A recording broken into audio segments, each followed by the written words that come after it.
कहानी की शुरुआत में हमें एक घर को दिखाया जाता है। इस घर में हम एक लड़की को देखते हैं जो एक अनजान इंसान के साथ इंटीमेट हो रही थी, लेकिन अचानक से वही इंसान उसके जान का दुश्मन बन जाता है। लड़की अपनी जान बचा करके जंगल की तरफ भागती है, लेकिन वो लड़की ज्यादा दूर तक भाग नहीं पाती है। अचानक से वो लड़का उसके पीछे आ जाता है और उसे पकड़ लेता है। वो लड़की को वापस से लेकर के अपने घर में जाता है। जिस कमरे में उसने लड़की को बांध करके रखा था, उस कमरे में हम ढेर सारा कैमरा देखते हैं। वैसे दोस्तों, मैं आपको बता दूं, ये इंसान एक किलर है। वो ऐसे ही आए दिन अनजान लड़कियों को मार करके उनकी वीडियो बनाता है। वो लड़की गिड़गिड़ा रही थी, कह रही थी कि मुझे जाने दो, लेकिन किलर एक हैवान था। वो बेरहमी से लड़की को मारता है, जिसकी वजह से लड़की जख्मी होकर के चिल्ला रही थी और वो इसकी वीडियो बना रहा था। वीडियो बन जाने के बाद वो किलर अपना मास्क निकालता है। यहाँ मैं आपको बता दूं कि इस किलर का नाम है नोमुरा। लड़की की वीडियो को शूट करने के बाद वो उसे अपने हैवी पीसी में अच्छे से एडिट करता है। एडिटिंग कंप्लीट हो जाने के बाद वो पास ही के एक साइबर कैफे में जाता है। यहाँ पर वो उस वीडियो को डार्क वेब पर अपलोड कर देता है और वो जैसे ही वीडियो को अपलोड करता है तो लाखों में व्यूज आने शुरू हो जाते हैं। अब यहाँ पर दोस्तों सीन शिफ्ट होता है और हमें बायू नाम करके एक इंसान को दिखाया जाता है। दरअसल दोस्तों, ये भी नोमुरा का एक व्यूअर है। नोमुरा जितनी भी वीडियो को अपलोड करता है, बायू उसे पूरा देखता है। वैसे दोस्तों, मैं आपको बता दूं कि बायू एक रिपोर्टर है। अगले दिन वो अपने पार्टनर के साथ माइक कैमरा लेकर के किसी का इंटरव्यू लेने के लिए जाता है, लेकिन यहाँ पर वो अकेला नहीं था, बल्कि बहुत सारे न्यूज रिपोर्टर वाले आए थे। यहाँ हमें धर्मा नाम करके एक पॉलिटिशियन को दिखाया जाता है। दरअसल धर्मा पर डोमेस्टिक अब्यूज का केस चल रहा था। जब सभी रिपोर्टर एक के बाद एक उससे केस के बारे में सवाल जवाब करना शुरू करते हैं, तब यहाँ पर धर्मा का जो मैनेजर था रॉबर्ट, वो लोगों से कहता है कि उन पर जो इल्जाम लगा हुआ था वो कोर्ट में गलत साबित हो चुका है, इसीलिए आप लोग उस केस के बारे में कोई सवाल ना पूछो तो बेहतर होगा, क्योंकि अब वो केस खत्म हो चुका है तो उस पर सवाल जवाब करने का कोई फायदा नहीं है। ये सब बोल करके वो रिपोर्टर्स को हैंडल करता है और धर्मा को लेकर के गाड़ी में चला जाता है। गाड़ी में बैठने के बाद जब ये लोग यहाँ से निकलने वाले थे तो उसी वक्त यहाँ पर कैमरा लेकर के बायू आ जाता है। उसे देख करके धर्मा गाड़ी से बाहर निकल करके उसके सामने आता है और उससे पूछता है कि अब तुम्हें क्या चाहिए, जिस पर बायू कहता है कि तुमने जो किया है मैं उसे नहीं भूलूंगा। दरअसल दोस्तों, यहाँ सीन कुछ ऐसा था कि बायू ने धर्मा को एक्सपोज किया था, लेकिन उसका कुछ फायदा नहीं हुआ, क्योंकि धर्मा के पास पैसा और पावर है। उसे एक्सपोज करना तो आसान था, लेकिन उसके खिलाफ में सबूत ला करके अदालत में पेश करना ये थोड़ा मुश्किल था। धर्मा उससे कहता है कि तुम मेरा कुछ उखाड़ नहीं पाओगे। इतना कहने के बाद जब वो जाने लगता है, तभी बायू अपने कैमरे से उसकी वीडियो बनाने लगता है। तभी धर्मा के जो बॉडीगार्ड थे वो उस पर हमला कर देते हैं और उसके कैमरे को तोड़ देते हैं। उसे बुरी तरह से पीटने के बाद वे लोग यहाँ से चले जाते हैं। एक बार फिर से सीन शिफ्ट होता है और हमें नोमुरा को दिखाया जाता है। जिस लड़की को उसने मारा था, उस लड़की को वो ठिकाने लगा रहा था। उसके पास किसी प्रकार का लिक्विड था जिसे वो लड़की के बॉडी पर गिरा देता है, जिसकी वजह से लड़की की पूरी बॉडी गल करके गायब हो जाती है। जो कुछ बचा कुचा था उसे वो ठिकाने लगा देता है। इसके बाद जब रात होती है तब वो फिर से अपनी कार में बैठ करके एक नई लड़की की तलाश करने के लिए निकल पड़ता है। आज की रात में वो रोड पर एक लड़की और उसके भाई को देखता है। लड़की का नाम था हाइसे और उसके भाई का नाम था सूची। कोई तो वजह जरूर थी जिसकी वजह से वो अपने भाई को रोड पर खड़ी कर देती है और अपने भाई से कहती है कि मुझे माफ कर देना। इतना कहने के बाद वो अपने भाई को बीच रोड पर छोड़ करके पीछे हट जाती है। तभी एक कार आकर के उसके भाई को ठोकने वाली थी, लेकिन वो बच जाता है। नोमुरा अपनी कार में बैठ करके दूर से ये सब कुछ देख रहा था। हाइसे खड़ी होती है और अपने भाई को गले लगा करके जोर से रोने लगती है। अब आखिर उसने ऐसा क्यों किया, ये तो हमें कहानी में आगे पता चलेगा। खैर दोस्तों, इसके बाद जब वो अपने भाई के साथ यहाँ से जाने लगती है तब नोमुरा उसका पीछा करता है, जिसके बाद नोमुरा को मालूम चलता है कि इनकी एक फ्लावर की दुकान है। इसी दुकान पर भाई और बहन साथ में काम करते हैं। इसके बाद सीन शिफ्ट होता है और हमें एक बार फिर से बायू को दिखाया जाता है, जो कि नोमुरा की अपलोड की हुई वीडियो को देख रहा था। तो वीडियो में जो लड़की थी वो काफी जोर से चिल्ला रही थी, जिसकी वजह से एली की आंख खुल जाती है। दरअसल एली उसकी बेटी है। फिलहाल वो घर पर अपनी बेटी के साथ में ही था, क्योंकि उसकी बीवी मायके में थी। रात के समय में वो अपनी बेटी को लेकर के अपनी बीवी के पास आ जाता है। फिलहाल दोस्तों, यहाँ मैं आपको बता दूं कि इन दोनों के बीच में कुछ अनबन चल रहा है, इसलिए बेटी कभी अपने बाप के साथ रहती है तो कभी अपनी माँ के पास रहने के लिए आ जाती है। एली को अपनी बीवी के पास छोड़ने के बाद वो यहाँ रुकता नहीं है, बल्कि वापस अपने घर जाने लगता है। उसने एक टैक्सी को बुक किया था और उसी टैक्सी में बैठ करके वो जा रहा था, लेकिन अचानक से जब उसकी आंख लग जाती है तो जो टैक्सी ड्राइवर था वो उसे लेकर के एक सुनसान जगह पर चला जाता है। उसी वक्त यहाँ पर उस टैक्सी ड्राइवर का दोस्त भी आ जाता है, जिसने अपने हाथों में गन ले रखा था। ये लोग बायू को मार करके उसके पास जो पैसे थे, फोन थे, वो छीन लेते हैं। यहाँ तक तो सब कुछ ठीक था, लेकिन दिक्कत तब हो जाती है जब ये लोग उसका पैंट उतार करके उसका वीडियो बनाने लगते हैं। और सबसे बड़ी दिक्कत की बात ये थी कि इस वीडियो को वे लोग उसकी बेटी के फोन पर भेजने वाले थे, इसलिए बायू को गुस्सा आ जाता है और वो इन्हें रोकने की कोशिश करता है। इनके बीच हाथापाई शुरू हो जाती है और गलती से गन भी चल जाती है। टैक्सी ड्राइवर बायू को गन से शूट करता है, लेकिन गोली जा करके उसके दोस्त को लग जाती है। मौके का फायदा उठा करके बायू उसके दोस्त का फोन उठा लेता है और उससे टैक्सी ड्राइवर को कई बार शूट करता है, जिसकी वजह से टैक्सी ड्राइवर का खोपड़ी खुल जाता है। इन दोनों को टैक्सी में मरा हुआ देख करके उसके दिमाग में कुछ ख्याल आने लगता है। वो अपना फोन लेकर के इन लोगों की एक अच्छे से वीडियो शूट करने लगता है। वीडियो को शूट करने के बाद वो घर पर आता है और एक नई आईडी बना करके डार्क वेब पर उस वीडियो को अपलोड कर देता है। जैसे ही वीडियो अपलोड होती है तो उस पर व्यूज आने भी शुरू हो जाते हैं। यहाँ हम देखते हैं कि नोमुरा उस वीडियो को देख रहा था। जब वो देखता है कि इन दोनों को गन से किस तरीके से मारा गया है तो अंदर ही अंदर उसकी भी फीलिंग जगने लगती है। वीडियो को देख करके वो यही सोच रहा था कि जिस किसी ने इन दोनों को मारा है वो भी बिल्कुल मेरे टाइप का है। अगले दिन सुबह में बायू देखता है कि उसकी वीडियो पर 4 लाख से भी ज्यादा व्यूज आ चुके हैं। उसी वक्त बायू के पास एक मैसेज आता है। कोई था जो उसे प्राइवेट चैट पर इनवाइट कर रहा था उसे बात करने के लिए। उसे भी जानना था कि आखिर ये है कौन, इसलिए वो फटाफट घर पर जाता है और आईडी पासवर्ड डाल करके उससे बात करने लगता है। इन दोनों की बातें चैट से हो रही थी। नोमुरा उससे कहता है कि तुम आसानी से पकड़े जा सकते हो, आसानी से ट्रेस हो सकते हो। अगली बार जब भी ये काम करना तो सावधानी से करना। जब बायू उससे पूछता है कि आखिर तुम हो कौन, वो ये भी कहता है कि मैं तुमसे वीडियो कॉल पर बात करना चाहता हूँ, मैं तुम्हें देखना चाहता हूँ। नोमुरा उसकी इच्छा को पूरी करता है। वो वीडियो कॉल करता है, लेकिन बायू अपना चेहरा नहीं दिखा रहा था। बायू उससे पूछता है कि क्या तुम सच में वही हो, जिसके बाद नोमुरा उसे अपने कमरे में रखे हुए सारे हथियार को दिखाता है, जिससे बायू को यकीन हो जाता है कि हाँ ये वही है जो लड़कियों को मार करके उनकी वीडियो को अपलोड करता है। यहाँ नोमुरा उसे कहता है कि अब तुम्हारी बारी है, जिसे तुम मारना चाहते हो उसका पीछा करो और उसे खत्म कर दो। वैसे बायू का सिर्फ एक टारगेट था और वो था धर्मा। नोमुरा से बात करने के बाद वो और मोटिवेट हो जाता है और धर्मा को खत्म करने का डिसाइड कर लेता है। अगले दिन सुबह में वो रोबोट के बंगलों पर जाता है और उस पर नजर रखता है। वो ये पता कर रहा था कि रोबोट अपने घर से कब जाता है और वापस कब आता है। खैर दोस्तों, यहाँ पर सीन शिफ्ट होता है और हमें नोमुरा को दिखाया जाता है, जो कि हाइसे के फ्लावर की दुकान पर जाता है कुछ फ्लावर को खरीदने के लिए। यहाँ वो हाइसे से अपने कमरे के लिए एक अच्छा फूल मांगता है, जिसके बाद वो नोमुरा को अपना पसंदीदा एक फूल देती है। फ्लावर को लेने के बाद वो हाइसे से थोड़ी बहुत बातें भी करता है। वो नोमुरा से कहती है कि आप पहले कस्टमर हो जो हमारी दुकान पर आए हो, धंधा इतना मंदा हो गया है कि एक भी कस्टमर दुकान पर नहीं आते। यह सुन करके नोमुरा उसके पास से एक और फ्लावर खरीद लेता है। इसके बाद हमें रात का सीन दिखाया जाता है, जहाँ हमें मालूम चलता है कि नोमुरा एक नई लड़की को डेट पर लेकर के जा रहा था। वो लड़की की मर्जी से उसे लेकर के अपने घर जा रहा था, लेकिन बेचारी लड़की को ये नहीं पता था कि घर जाने के बाद उसके साथ क्या होने वाला है। घर पर ले जाने के बाद वो उस लड़की को टॉर्चर करता है, उसकी वीडियो बनाता है और फिर उसे जान से मार देता है। सुबह में जब वो फूल को देख रहा था तब उसे फिर से हाइसे की याद आने लगती है, इसलिए एक बार फिर से वो उससे मिलने के लिए उसकी दुकान पर जाता है। लेकिन वो अपने साथ उसके भाई के लिए एक गेम भी लेकर के आया था, जिसको देखते ही उसका भाई बड़ा खुश हो जाता है। इसके बाद वो हाइसे के पास जाता है और उसके पास बैठ करके उससे बातें करने लगता है। ये दोनों साथ में बैठ करके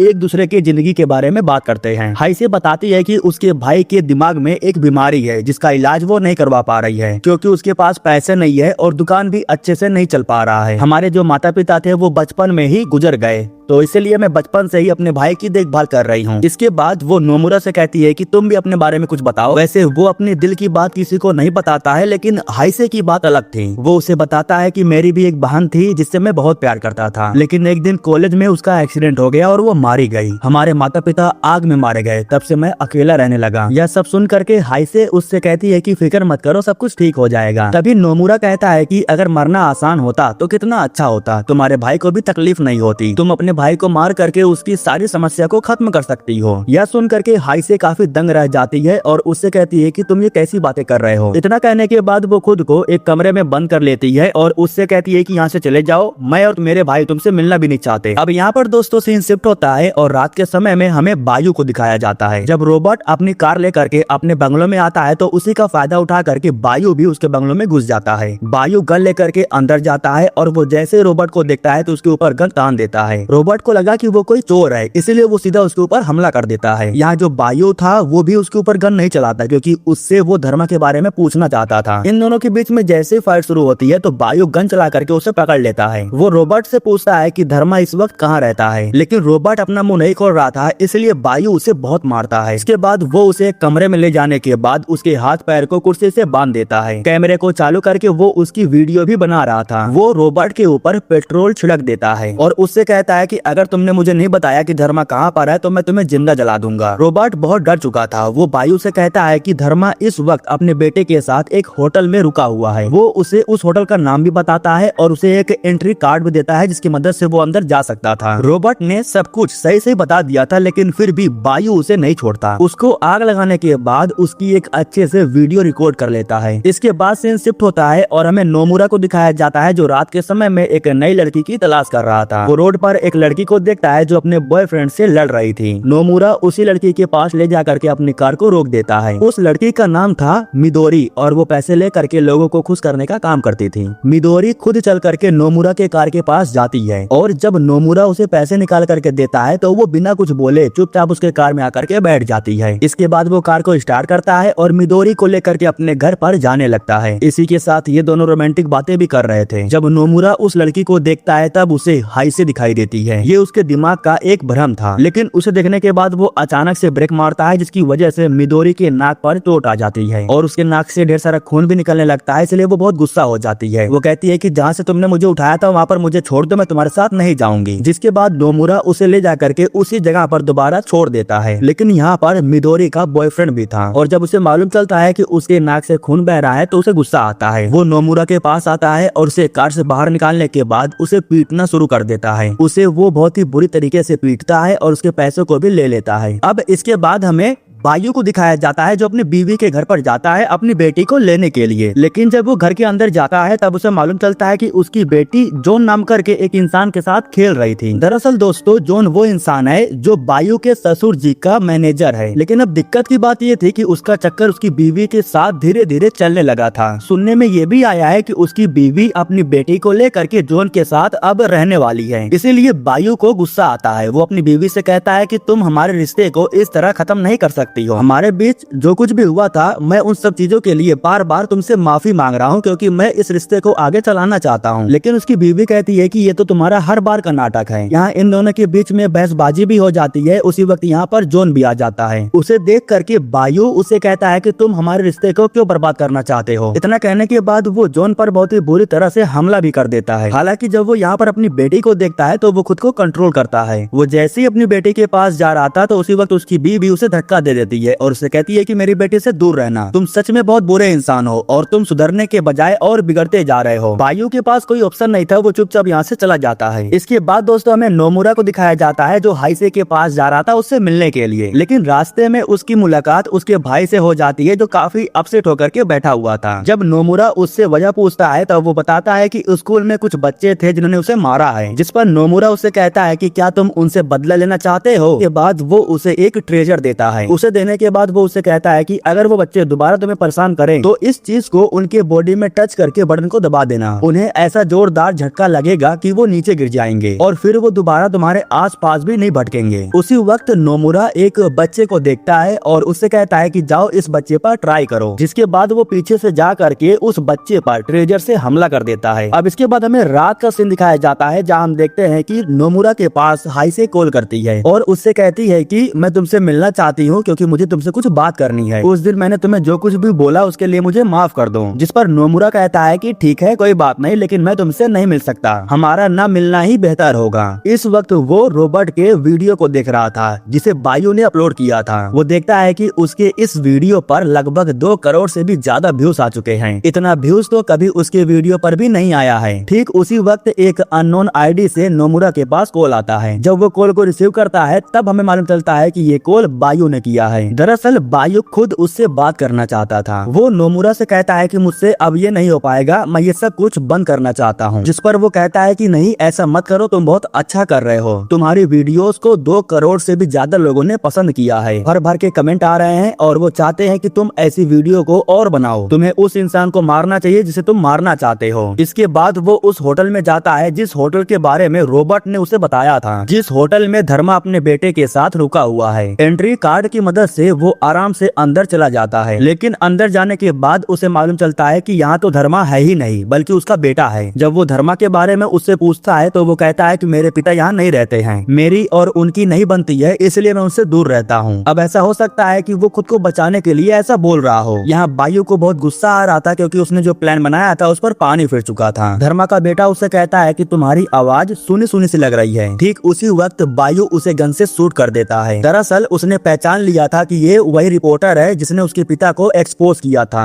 बायू उसे जान से मार देता है क्योंकि वो रिस्क नहीं लेना चाहता था। लेकिन दिक्कत तब हो जाती है जब सारे बॉडीगार्ड कमरे के दरवाजे को तोड़ करके अंदर आ जाते हैं। गोली चलने की आवाज इन लोगों ने सुन लिया था। इन्हें इतना तो पता था कि जिसने भी धर्मा के बेटे को मारा है वो अभी भी इसी कमरे में मौजूद है, इसलिए जो बॉडीगार्ड थे वो चारों तरफ छानबीन करने लगते हैं। इस बीच एक बॉडीगार्ड बायू को देख भी लेता है, लेकिन उसके हाथों में गन था, इसीलिए उसके करीब कोई नहीं आता। मौके का फायदा उठा करके गन की मदद से वो यहाँ से भाग जाता है। इसके बाद सीन शिफ्ट होता है और हमें नोमुरा को दिखाया जाता है जो एक नई लड़की के पीछे पड़ा हुआ था। उस लड़की का पीछा करते हुए वो एक क्लब में चला जाता है। इसी क्लब में वो मिदोरी के बॉयफ्रेंड को देखता है जिसने उसे पीटा था। इसके बाद नोमुरा इस क्लब के वॉशरूम में चला जाता है। समय के बाद जब वॉशरूम में मिदोरी का बॉयफ्रेंड आता है तो वो नोमुरा को पहचान लेता है, लेकिन वो कुछ कर पाता उससे पहले नोमुरा अपने पास से एक छोटा सा औजार निकाल करके उस पर हमला कर देता है। वो उसे तब तक मारता है जब तक उसकी मौत नहीं हो जाती। उसको मार करके जब वो बाहर आता है तो इसी क्लब में वो मिदोरी को देखता है जो कि अपने बॉयफ्रेंड के साथ आई थी। यहाँ नोमुरा उसके हाथों को पकड़ता है और उसे घसीटते हुए बाहर लेकर के चला जाता है। बाहर ले जाने के बाद वो उसे बहुत मारता है और मारने के बाद अपनी डिग्गी में भर देता है। मिदोरी काफी जख्मी हालत में हो गई थी। जब उसकी आँख खुलती है तब वो खुद को एक कमरे में पाती है। इसके बाद नोमुरा बायू के पास वीडियो कॉल करता है। दरअसल वीडियो कॉल पर लाइव वो बायू को दिखाना चाहता था कि किस तरीके से आज वो इस लड़की को मारने वाला है। बायू उससे रिक्वेस्ट करने लगता है कि प्लीज उसे छोड़ दो, उसे जाने दो, उसके साथ कुछ मत करो। ठीक उसी वक्त बाहर के साइड में हम हाइसे को देखते हैं। दरअसल वो नोमुरा से बात करने के लिए उसके घर पर आ गई थी। जब वो दरवाजे को नॉक करती है तो इधर जो नोमुरा था वो मिदोरी पर हमला करके उसे बेहोश कर देता है। इसके बाद जब वो दरवाजे पर जाता है तब उसे मालूम चलता है कि हाइसे उससे मिलने के लिए आई। दरवाजा खोलने के बाद जब हाइसे अंदर आती है तब वो उसे कहता है कि तुम्हें यहाँ पर नहीं आना चाहिए था। तभी हाइसे कहती है कि मेरे भाई ने मुझे सब कुछ बता दिया है, तुमने ही उसे ट्रेजर दे करके उसके दिमाग में गलत गलत बातें डाली है। तुम्हें अंदाजा भी है उसने जो किया है उसकी वजह से उसे स्कूल से निकाला जा रहा है। आखिर तुम एक बच्चे के साथ ऐसा कैसे कर सकते हो? नोमुरा कहता है कि मैंने तुम्हें देखा था किस तरीके से तुम अपने भाई को मरने के लिए रोड पर छोड़ रही थी। तुम खुद ही अपने भाई को जान से मारना चाहती थी। इधर हमें दिखाया जाता है कि बायू चिल्ला चिल्ला करके मिदोरी को होश में ला देता है। जब वो होश में आ जाती है तो खुद को छुड़ाने की कोशिश करती है। कुर्सी को लेकर के वो जैसे ही नीचे गिरती है तो उसकी आवाज बाहर तक आती है और वो नीचे गिर करके बार बार चिल्ला भी रही थी, इसीलिए हाइसे उसकी आवाज सुन लेती है। वो नोमुरा से कहती है कि आखिर तुमने किसको अंदर बंद करके रखा है? तो वो उसे कहता है कि इसलिए मैं तुमसे कह रहा था कि मुझसे दूर रहो। हाइसे बहुत डर जाती है, वो भाग करके अंदर चली जाती है। उसी वक्त उसके पास नोमुरा आ जाता है जो उसके गले को दबाने लगता है, लेकिन तभी हमें मालूम चलता है कि वो ट्रेजर को अपने साथ लेकर के आई है। ट्रेजर से वो नोमुरा पर हमला कर देती है जिसकी वजह से वो बेहोश होकर के नीचे गिर जाता है। इसके बाद हाइसे को जैसे ही मौका मिलता है तो वो नोमुरा के जेब से रिमोट को बाहर निकाल करके दरवाजे को अनलॉक कर देती है। जब वो भाग करके अंदर जाती है तब उसे मिदोरी दिखाई देती है। हाइसे जा करके उसकी हेल्प करती है और उसे लेकर के यहाँ से बाहर निकलने लगती है, लेकिन नोमुरा फिर से खड़ा हो चुका था और वो इन्हें ढूंढ रहा था।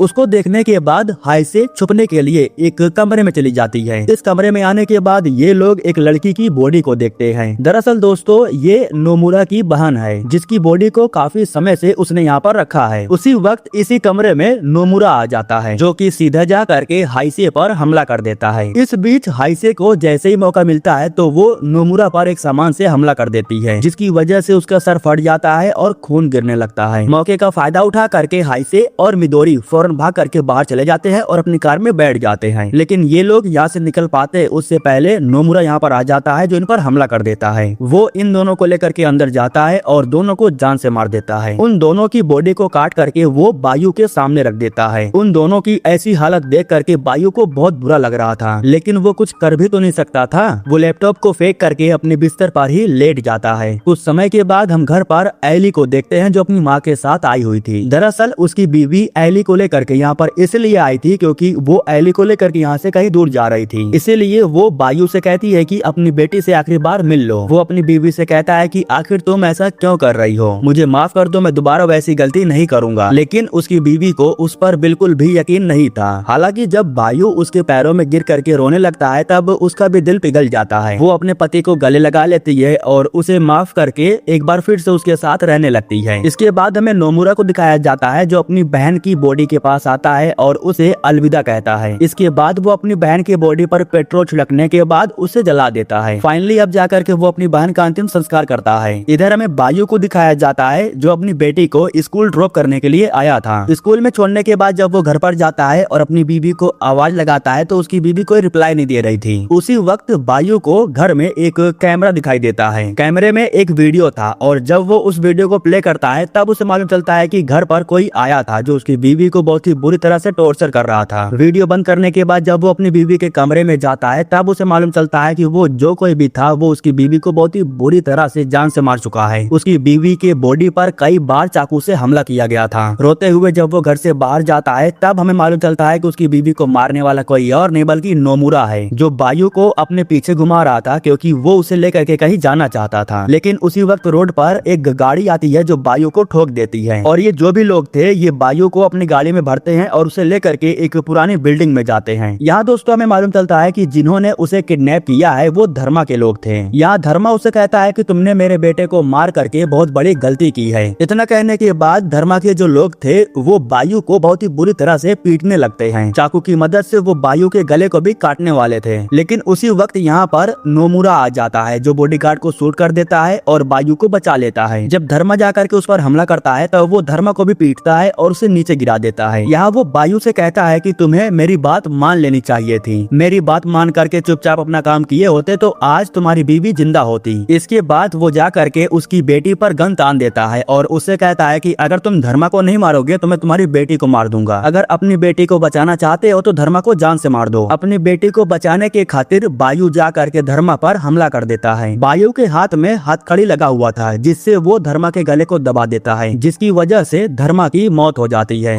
अब धर्मा को जान से मारने के बाद वो अपनी बेटी को बचा तो लेता है लेकिन जब वो अपनी बेटी के करीब जाता है तो वो अपने ही पिता को अपने से दूर करने लगती है। वो अपने पिता से ये कह रही थी कि आप एक खूनी हो। यह सुन करके बायू को भी बहुत बुरा लगता है क्योंकि वो जो कुछ भी कर रहा था वो अपनी बेटी के लिए ही कर रहा था। तभी नोमुरा उसे कहता है कि देखा तुमने, मैं तुम्हें यही समझाना चाहता था, तुम जिसे अपनी फैमिली मानते हो वो तुम्हें खूनी मानता है। इसके बाद नोमुरा एली पर गन तान देता है क्योंकि वो उसे जान से मारने वाला था। लेकिन उसी वक्त बायू पीछे से उसे पकड़ लेता है क्योंकि वो अपनी बेटी को बचाना चाहता था। नोमुरा के हाथ में गन था और उसी गन से वो बायू को शूट कर देता है। जब वो नीचे गिरने लगता है तब नोमुरा को एहसास होता है कि बायू ने उसके हाथ में हथकड़ी पहना दिया है जिसकी वजह से वो भी बायू के साथ नीचे गिरने लगता है। दोनों एक साथ जाकर के नीचे गिरते हैं और इन दोनों की एक साथ मौत हो जाती है। और फाइनली दोस्तों इसी के साथ ये कहानी यहीं पर खत्म हो जाती है।